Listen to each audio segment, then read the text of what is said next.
hein, la date m'enquiquine pas, hein, ben voilà. Elle est constitutionnelle. La problématique demeure. On dit les gens se sont entendus en 2024, mais dans le code électoral, ça y est, M. Guillaume Bateau le disait tout à l'heure, quand on doit changer, il faut adapter. Le sentiment d'injustice est à la base de tout ce qui contribue à éroder la cohésion sociale. Vous savez, avant, les élections étaient organisées par le ministère de l'Intérieur. C'est cela. Voilà. Ça faisait partie d'une des revendications du Front républicain. Front de républicain 1995. en 1995. Ça fait partie des raisons pour lesquelles ils ont boycotté les élections. Donc en 2000, c'est pour dire que les élections ont un rôle très déterminant. Donc quand la structure qui la dirige, bon, on n'a pas à lui faire confiance. Mais il nous doit des comptes. Il est payé avec notre argent, M. Guillaume Bateau. Il est payé avec notre argent. Et il n'est pas coupable, mais il est responsable. Même s'il est avec plusieurs partis politiques, la responsabilité, ce n'est pas la culpabilité. Hein. Responsable, je crois que ça vient du latin respondere, qui veut dire répondre d'exact. C'est M. Quibet qui répond d'exact.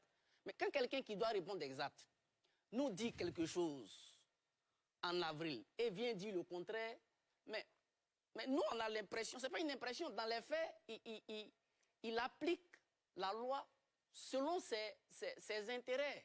Le problème, ce n'est pas la date. Respecter la Constitution, je ne pense même pas que ça gêne certains Ivoiriens. D'ailleurs, c'est ce qui est normal. Mais quand on veut appliquer la loi, le professeur Noboul l'a dit tout à l'heure, moi j'allais en revenir.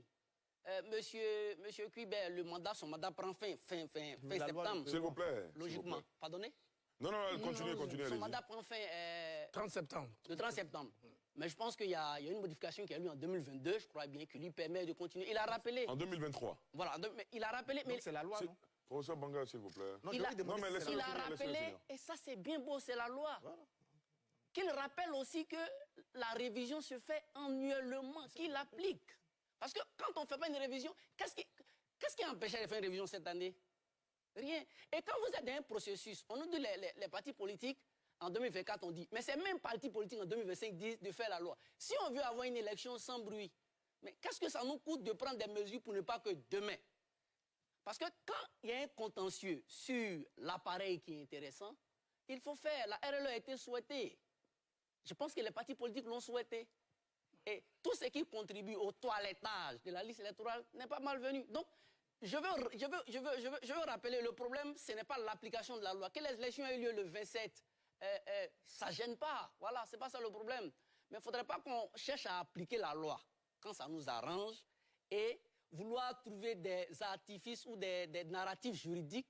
C'est ce que je veux dire en fait. Sinon, moi, que les élections aient lieu le 27 ou pas, bon, moi je ne suis pas candidat comme Guillaume Bateau, donc moi je suis pas d'expression en tant que tel. Guillaume n'allait pas faire de campagne sur ce plan.